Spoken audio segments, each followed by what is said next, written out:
Hi friends, kitchen queen ಚಾನೆಲ್ಗೆ ಸ್ವಾಗತ. ಇವತ್ತು ನಾನು ನಿಮಗೆ ಮಸಾಲ ಬದನೆಕಾಯಿ ಹೇಗೆ ಮಾಡೋದು ಅಂತ ಹೇಳಿಕೊಡ್ತಾ ಇದ್ದೀನಿ. ಸ್ಕಿಪ್ ಮಾಡದೆ ವಿಡಿಯೋ ಪೂರ್ತಿಯಾಗಿ ನೋಡಿರಿ. ಈ ಬದನೆಕಾಯಿ ಮಸಾಲ ಅನ್ನಕ್ಕೆ, ಚಪಾತಿಗೆ ಮತ್ತು ರೊಟ್ಟಿಗೆ ಎಲ್ಲಕ್ಕೂ ತುಂಬ ಚೆನ್ನಾಗಿರುತ್ತದೆ. ಸಣ್ಣ ಸಣ್ಣ ಬದನೆಕಾಯಿಯನ್ನು ತೆಗೆದುಕೊಂಡು ಚೆನ್ನಾಗಿ ತೊಳೆದು ಈ ರೀತಿ ಕಟ್ ಮಾಡಿಕೊಳ್ಳಬೇಕು. ಯಾರಾದರೂ ಮೊದಲನೇ ಸಲ ನನ್ನ ಚಾನೆಲ್ ಅನ್ನು ನೋಡ್ತಾ ಇದ್ದರೆ ಸಬ್ಸ್ಕ್ರೈಬ್ ಮಾಡಿಕೊಂಡು ನೋಡಿರಿ ಮತ್ತು ಪಕ್ಕದಲ್ಲೇ ಇರುವ ಬೆಲ್ ಐಕನ್ ಅನ್ನು ಕ್ಲಿಕ್ ಮಾಡಿ ಆಲ್ ಅಂತ ಸೆಲೆಕ್ಟ್ ಮಾಡಿರಿ. ನಾನು ಮಾಡುವ ಅಡುಗೆಗಳ ನೋಟಿಫಿಕೇಶನ್ ನಿಮಗೆ ಮೊದಲಿಗೆ ಬರುತ್ತದೆ.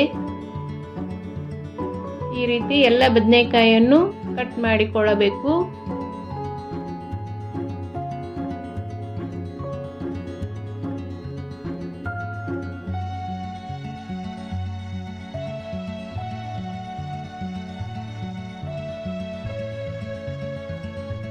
ಈಗ ಗ್ಯಾಸ್ ಮೇಲೆ ಒಂದು ಕಡಾಯಿಯನ್ನು ಇಟ್ಟು ಅದಕ್ಕೆ ಆಯಿಲ್ ಹಾಕಿಕೊಂಡು ಬದನೆಕಾಯಿಯನ್ನು ಫ್ರೈ ಮಾಡಿಕೊಳ್ಳಬೇಕು. ಬದನೆಕಾಯಿಯನ್ನು 3 ರಿಂದ 4 ನಿಮಿಷ ಚೆನ್ನಾಗಿ ಫ್ರೈ ಮಾಡಿಕೊಳ್ಳಬೇಕು.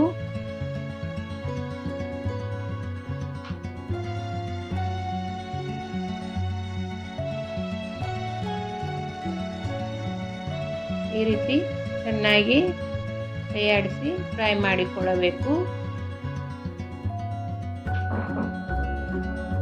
ಇಷ್ಟಾದರೆ ಸಾಕು.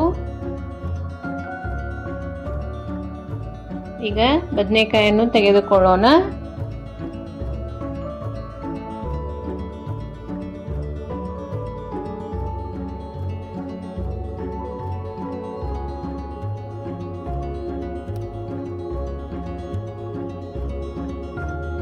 ಈಗ ಒಂದು ಕಡಾಯಿಗೆ 3 ರಿಂದ 4 ಸ್ಪೂನ್ ಆಯಿಲ್ ಹಾಕಿ ಜಜ್ಜಿರುವ ಬೆಳ್ಳುಳ್ಳಿಯನ್ನು ಹಾಕಿಕೊಳ್ಳಬೇಕು. ಇದಕ್ಕೆ ಸಣ್ಣಗೆ ಕಟ್ ಮಾಡಿಟ್ಟುಕೊಂಡಿರೋ ಒಂದು ಈರುಳ್ಳಿಯನ್ನು ಹಾಕಿಕೊಳ್ಳಬೇಕು. ಈಗ ಒಂದು ಟೊಮೆಟೊವನ್ನು ಹಾಕಿಕೊಳ್ಳೋಣ. ಸಣ್ಣದು ಇದ್ದರೆ 2 ತೆಗೆದುಕೊಳ್ಳಬೇಕು, ಇಲ್ಲ ದೊಡ್ಡದಿದ್ದರೆ ಒಂದೇ ಟೊಮೆಟೊ ಸಾಕಾಗುತ್ತದೆ. ಈ ರೀತಿ ಎಲ್ಲ ಹಾಕಿ ಚೆನ್ನಾಗಿ ಫ್ರೈ ಮಾಡಿಕೊಳ್ಳಬೇಕು. ಈಗ ರುಚಿಗೆ ತಕ್ಕಷ್ಟು ಉಪ್ಪನ್ನು ಹಾಕಿಕೊಳ್ಳೋಣ. ಉಪ್ಪು ಹಾಕುವುದರಿಂದ ಟೊಮೆಟೊ ಜಲ್ದಿ ಸಾಫ್ಟ್ ಆಗುತ್ತದೆ. ಈ ಬದನೆಕಾಯಿ ಮಸಾಲ ತುಂಬ ಚೆನ್ನಾಗಿರುತ್ತದೆ ಮತ್ತು ಟೇಸ್ಟಿಯಾಗಿರುತ್ತದೆ. ಒಂದು ಸಲ ಟ್ರೈ ಮಾಡಿ ಹೇಗೆ ಬಂತು ಅಂತ ನನಗೆ ಕಮೆಂಟ್ ಮಾಡಿರಿ. ಸ್ವಲ್ಪ ಕರಿಬೇವು ಸೊಪ್ಪು ಮತ್ತು ಒಂದು ಚಿಟಿಕೆ ಹಳದಿಯನ್ನು ಹಾಕಿಕೊಳ್ಳಬೇಕು. ಈಗ ಇದಕ್ಕೆ 1 ಸ್ಪೂನ್ ಧನಿಯಾ ಪೌಡರನ್ನು ಹಾಕಿಕೊಳ್ಳೋಣ.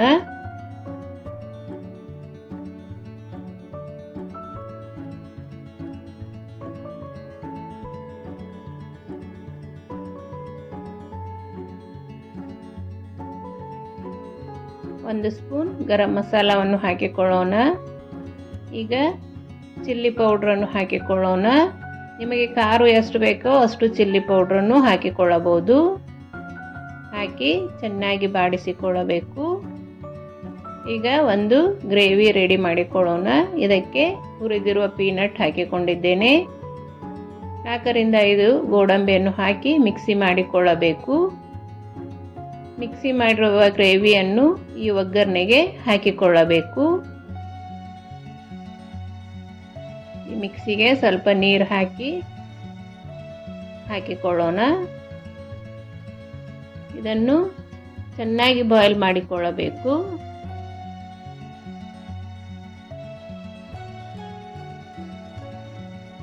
ನಾನು ಮಾಡುವ ಅಡುಗೆಗಳು ನಿಮಗೆ ಇಷ್ಟವಾದಲ್ಲಿ ನಮ್ಮ ಚಾನಲನ್ನು ಸಬ್ಸ್ಕ್ರೈಬ್ ಮಾಡಿ, ಶೇರ್ ಮಾಡಿ, ಲೈಕ್ ಮಾಡಿರಿ ಮತ್ತು ಪಕ್ಕದಲ್ಲೇ ಇರುವ ಬೆಲ್ ಐಕನ್ ಅನ್ನು ಕ್ಲಿಕ್ ಮಾಡಿ ಆಲ್ ಅಂತ ಸೆಲೆಕ್ಟ್ ಮಾಡಿರಿ.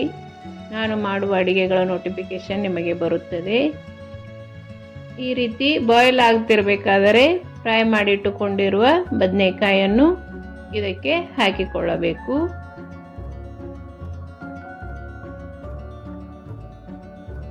ಹಾಕಿ 4 ರಿಂದ 5 ನಿಮಿಷ ಚೆನ್ನಾಗಿ ಬಾಯ್ಲ್ ಮಾಡಿಕೊಂಡರೆ ಮಸಾಲ ಬದನೆಕಾಯಿ ರೆಡಿ ಆಯಿತು.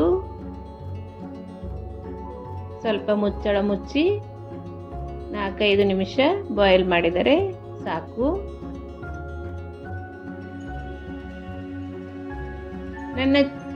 ಇದಕ್ಕೆ ಸಣ್ಣಗೆ ಕಟ್ ಮಾಡಿರುವ ಕೊತ್ತಂಬರಿ ಸೊಪ್ಪನ್ನು ಹಾಕಿಕೊಳ್ಳೋಣ.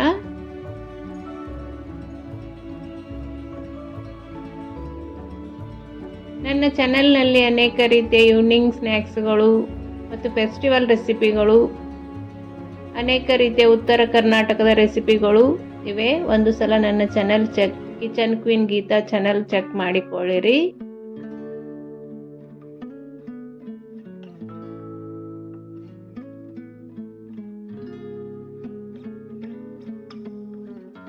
ಈಗ ಬದನೆಕಾಯಿ ಸಾಫ್ಟ್ ಆಗಿ ಚೆನ್ನಾಗಿ ಬಾಯ್ಲ್ ಆಗಿದೆ.